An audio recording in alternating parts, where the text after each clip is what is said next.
ସୁନା ମ୍ୟାଡ଼ାମ୍। ସକାଳୁ ସକାଳୁ ଆମର ଗାଧା ପାଧା ହେଇଗଲା। ଆଉ ଆମେ ଆଜି ଏଇଟା ଥାର୍ଡ଼ ବ୍ଲଗ୍। ଆମେ ଆଜି ଦେଖେଇବୁ ସକାଳୁ ସକାଳୁ ଭାତ ଟିକେ ରାନ୍ଧିଦେଲୁ ଆଉ ଗରମ ପଖାଳ କରିଦେଲୁ। ସେଟା ଆମିଷ ଖାଆନ୍ତିନି। ମୁଁ ଟିକେ ଅଲଗା ମୋ ପାଇଁ ଟିକେ କଷା ଫସା କାଟିଦେଲେ ଆଉ ସେ ତାଙ୍କର କଣ ଆମ୍ବ ଚଟଣି କରିଛନ୍ତି। ମୋର ଅଣ୍ଡା ଭୁଜିଆ ଆଉ ଏସବୁ କରାହେଇଛି। ମୁଁ ଦେଖେଇବି, ଆପଣ ଦେଖିବେ। ଆପଣ ଏମିତି ଢେର ସାରା ଭଲ ପାଇବା ଦିଅନ୍ତୁ। ଆମେ ଆଗକୁ ଦେଖନ୍ତୁ ସୁନା ମ୍ୟାଡ଼ାମ୍ ଆମର କେତେ ଖୁସି ଅଛନ୍ତି। ସକାଳୁ ସକାଳୁ ଟିକେ ପଖାଳ ଭାତ କରିଦେଇଛନ୍ତି ତ ବହୁତ ବଢ଼ିଆ ଲାଗୁଛି। କିନ୍ତୁ ଏଟା ଆମର ବଢ଼ି, ବାଇଗଣ, ପିଆଜ ଚକଟା କରାଯାଇଛି। ଇଏ ଆମର ଆମ୍ବ ଚଟଣି। ଏଇଟା ମୋତେ ଟିକେ ସାଇଡ଼୍ କାଟି ଦେଇଛନ୍ତି କାହିଁକିନା ମୁଁ ଆମିଷ ଖାଇବି, ସେ ଆମିଷ ଖାଇବେନି। ତେଣୁକରି ଇଏ ଆମର ତାଙ୍କର ଯେଉଁ ଆଇଟମ୍ ମୋର ସେ ଆଇଟମ୍, କିନ୍ତୁ ମୁଁ ଟିକେ ଏକ୍ସଟ୍ରା ଲାଭରେ ହେଇଗଲି। ଆମ ଆମିଷ ଖାଇଦେବି, ଅଣ୍ଡା ଭୁଜିଆ ଖାଇବି। ଇଏ ଆମର ଫୁଲକୋବି, ସୋୟାବିନ୍ ଆଉ ମଟର ଆଳୁ କଷା ହେଇଛି। ତାଙ୍କର ଦହି ପଖାଳ, ମୋର ବି ଦହି ପଖାଳ ଥଣ୍ଡା ହେଇଛି ତଥାପି ବସଉଛି ସାରିକି। ଆଉ ଯାହା ହଉ ବଢ଼ିଆ ସକାଳୁ ସକାଳୁ ଆମର ଏଇଟା ହେଇଗଲା ସକାଳୁ ନାସ୍ତା ଖାଇବା ହେଇଗଲା। ଏଟା ଗରମ ଦିନ ପାଇଁ ମ୍ୟାଡ଼ାମ୍ କହୁଛନ୍ତି, ଏଇଟା ଗରମ ଦିନ ପାଇଁ ସ୍ପେଶାଲ। ମ୍ୟାଡ଼ାମ୍ ତାଙ୍କର ଆମିଷ ମୁଁ ପାଖରେ ଖାଉଛି, ତାଙ୍କର କ'ଣ ହେବ ମୁଁ ଜାଣିନି, କିନ୍ତୁ ତାଙ୍କର ନାହିଁ, ସେ ଆମିଷ ଖାଆନ୍ତିନି। ବହୁତ ବଢ଼ିଆ ଲାଗୁଛି। ଦେଖିବା ଷ୍ଟାର୍ଟିଂ କରିବା, ଖାଇବା। ମ୍ୟାଡ଼ାମ୍ ଆମର ଲୁଣ ପକେଇଛନ୍ତି କି ନାହିଁ ମୁଁ ଜାଣିନି। ଲୁଣ ପକେଇଛ କି? ବଢ଼ିଆ। ବାସ୍ ଆମେ ଗଲେ ଷ୍ଟାର୍ଟ କରିବା। ଆମର ଅଲଗା ହେଇଗଲୁ, ତାଙ୍କର ଅଲଗା ହେଇଗଲେ। ବାସ୍ ଆମର ଅଲଗା ହେଇଗଲୁ। ଆମେ ଭିନ୍ନ ହେଲା ଭାଇ, ଓଡ଼ିଶା ପଣକୁ ଅଯୋଗ୍ୟ। ତାଙ୍କର ଦେଖନ୍ତୁ ତାଙ୍କର କେତେ ଏତେ ବଡ଼ ଥାଳି, କେତେ ବଡ଼ ବେଲାଟ ଦେଉଛନ୍ତି ନା, କେତେ ଖାଉଛନ୍ତି ଦେଖନ୍ତୁ। ମୋର ବହୁତ କମ୍, ମୋର ଭାତ କମ୍ ଦେଉଛନ୍ତି। ତାଙ୍କର ଦେଖ କେତେ ବଡ଼ ବେଲାଟ ଦେଖୁଛ। କମ୍ ଭାତ, ତମର ଯେତିକି ଭାତ ମୋର ବି ସେତିକି ଭାତ। ମୁଁ ଗୋଟେ ମର୍ଦ୍ଦ ଛୁଆ, 2 ବେଲା ଖାଇବା କଥା। ଦେଖ ସେ କେତେ ଖାଉଛନ୍ତି ଦେଖୁଛ। ଆମର ବଡ଼ ବଡ଼ ଜାଗା ବୋଲି ସେତିକି ବେଶୀ। କିଏ ଦେଖୁଛ ନା କେମିତି ଖାଉଛନ୍ତି, ଦେଖନ୍ତୁ ଦେଖନ୍ତୁ କେମିତି ଖାଉଛନ୍ତି। ଏଇଟା ସ୍ତ୍ରୀ ଲୋକ ଗୁଡ଼ାକ ସବୁ ଖାଇ ପକାଉଛନ୍ତି, ସବୁ ଏତେ ଏତେ ମାନୁନାହାନ୍ତି। ଆମେ ଖାଉନାହୁଁ ବୋଲି ମାନୁନାହାନ୍ତି। ଆମ ସାମ୍ନାରେ ଏଇଟା ଭିଡ଼ିଓ କରୁଥିଲି ସିନା ଧରା ପଡ଼ିଗଲେ, ନହେଲେ ଏ ପା ମାନେ ଦେଖୁଛ ନା ଆଜି କମ୍ ଆଣିଛନ୍ତି। ମୁଁ ଟିକେ ସାଇଟ୍ ପଳେଇ ନା ପୁଣି ଆଣି ଖାଇଦେଲି। ମ୍ୟାଡ଼ାମ୍ ଖାଇବା ଆରମ୍ଭ କଲେ, ମୁଁ ବି ଖାଉଛି। ଜୟ ଜଗନ୍ନାଥ। ଦହି ପଖାଳକୁ ଏ ଯେଉଁ ଚକଟା ମନ ପୁରା ଭରି ଯାଉଛି।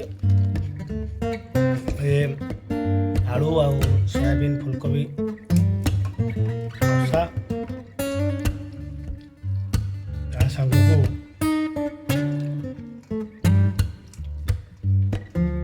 ଅଣ୍ଡା ଭୁଜିଆ। ପଖାଳ ବେଶୀ ବଢ଼ିଆ ଲାଗେ ନା। ଟିକେ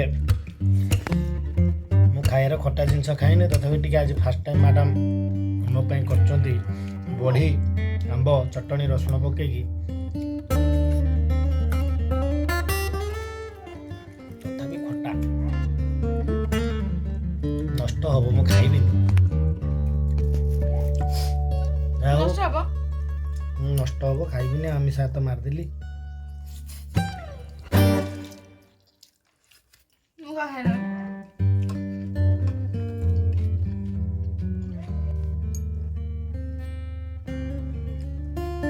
ଖାଇବା ତ ଆମର ପୁରା ଫିନିଶ। ଏବେ ଯାହା ବି ହଉ ସରିଗଲା ତ ଆମର ଏଇଟା ଥାର୍ଡ଼ ବ୍ଲଗ୍। ଆପଣମାନଙ୍କର ଫାର୍ଷ୍ଟ ଭିଡ଼ିଓରେ ବହୁତ ଭଲ ପାଇବା ଦେଇଥିଲେ ଆଉ ବହୁତ ସପୋର୍ଟ କରିଥିଲେ। ମୁଁ ଚାହୁଁଛି ବିଲକୁଲ ଆମକୁ ସପୋର୍ଟ କରନ୍ତୁ, ଆଶୀର୍ବାଦ କରନ୍ତୁ, ଆମେ ଆଗକୁ ବଢ଼ୁ। ଆପଣଙ୍କ ସପୋର୍ଟ ଆମର ନିହାତି ଦରକାର। ମ୍ୟାଡ଼ାମ୍ କହିଲେ ଏତେ ସବୁ ପରେ ଦେଖନ୍ତୁ, ଆପଣମାନଙ୍କ ଭଲ ପାଇବା ଆମର ନିହାତି ଜରୁରୀ। ମ୍ୟାଡ଼ାମ୍ କହିଲେ ମାନେ ମୁଁ ସିଓର ଯେ ଆପଣମାନେ ଆମକୁ ଏତେ ମାତ୍ରାରେ ଭଲ ପାଉଛନ୍ତି ଯେ କି ପ୍ରଥମ ଭିଡ଼ିଓ ଆମେ ଜାଣିପାରିଲୁ, ସେକେଣ୍ଡ ଭିଡ଼ିଓ ବି ଆମେ ଛାଡ଼ିଛୁ, ଥାର୍ଡ଼ ଭିଡ଼ିଓ ବି ଛାଡ଼ିବୁ। ଆଉ ମୁଁ ତ ଆସନ୍ତାକାଲି ପଳେଇବି ଏଠୁ। ଆମ ପରିବାର ସହିତ ଜଡ଼ିତ ରହିବେ ସବୁ। ମ୍ୟାଡ଼ାମ୍ କହିଲେ ଆମ ପରିବାର ସହିତ ଜଡ଼ିତ ରହିବେ। ଆମ A to Z ଜିନିଷ ଦେଖେଇବୁ। ବହୁତ ଗରିବ ଆଜ୍ଞା ଆମେ। ଆଉ ଦେଖନ୍ତୁ ମୁଁ ଗରିବ କଥା କହିଲି, ମ୍ୟାଡ଼ାମ୍ ଅନଉଛନ୍ତି।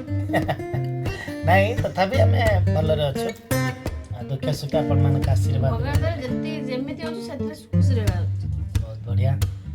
ଆଉ ସ୍ତ୍ରୀ ଲୋକଙ୍କ କଥା ମାନିକି ଚଳିବା ଭଲ, ବାପା ମାଆଙ୍କ କଥା ମାନିକି ଚଳିବା ଭଲ, ଆପଣମାନଙ୍କ କଥା ମାନିକି ଚଳିବା ଭଲ। ଯଦି ଭୁଲ ଥାଏ ତାହେଲେ କମେଣ୍ଟରେ ଜଣେଇବେ, ଆମେ ସୁଧୁରି ଯିବୁ। ବ୍ଲଗ୍ ଆଉ ଟିକେ ସେଟାକୁ ରେକ୍ଟିଫାଇ କରାଯିବ। ଯଦି ବ୍ଲଗରେ କୌଣସି ତ୍ରୁଟି ରହୁଛି ତାହେଲେ ସେଇଟା ଆପଣମାନେ କମେଣ୍ଟରେ ଜଣାଇଲେ ଆମେ ତାହାକୁ ରେକ୍ଟିଫାଇ କରୁ। ବା ଯାହା ଚାହୁଁଛନ୍ତି ଆମଠାରୁ ଆପଣ କହିଲେ ଆମେ ତାହା କରିବା ପାଇଁ ଚେଷ୍ଟା କରିବୁ, ଆପଣଙ୍କୁ ଜଣାଇବା ପାଇଁ ଚେଷ୍ଟା କରିବୁ। ବହୁତ ବଢ଼ିଆ। ଆମେ ଏବେ ରଖିବୁ। ଦେଖି ଯଦି ଭିଡ଼ିଓଟି ଭଲ ଲାଗିଛି ତାହେଲେ ସେୟାର କରନ୍ତୁ, ଲାଇକ୍ କରନ୍ତୁ। ଆଉ ଯେଉଁ ପାଖରେ ଥିବା ଘଣ୍ଟି ବଟନଟାକୁ ଟିକେ ଆପଣ କୋମଳ ହାତରେ ସେଠି ଦବେଇ ଦେବେ, କାହିଁକିନା ଆମର ନେକ୍ସଟ ଭିଡ଼ିଓ ଆପଣମାନଙ୍କ ପାଖରେ ପହଞ୍ଚି ପାରିବ। କାରଣ ଆପଣମାନଙ୍କ ଭଲ ପାଇବା ଆମର ନିହାତି। ଜୟ ହିନ୍ଦ, ଜୟ ଜଗନ୍ନାଥ। କୁହନ୍ତୁ। ତମେ କହୁନ, ମୁଁ ମୋର କହିଦେଲି, ତମେ କହୁନ। ମ୍ୟାଡ଼ାମଙ୍କର ସରି, ମ୍ୟାଡ଼ାମ ଟିକେ କ'ଣ କହିବେ?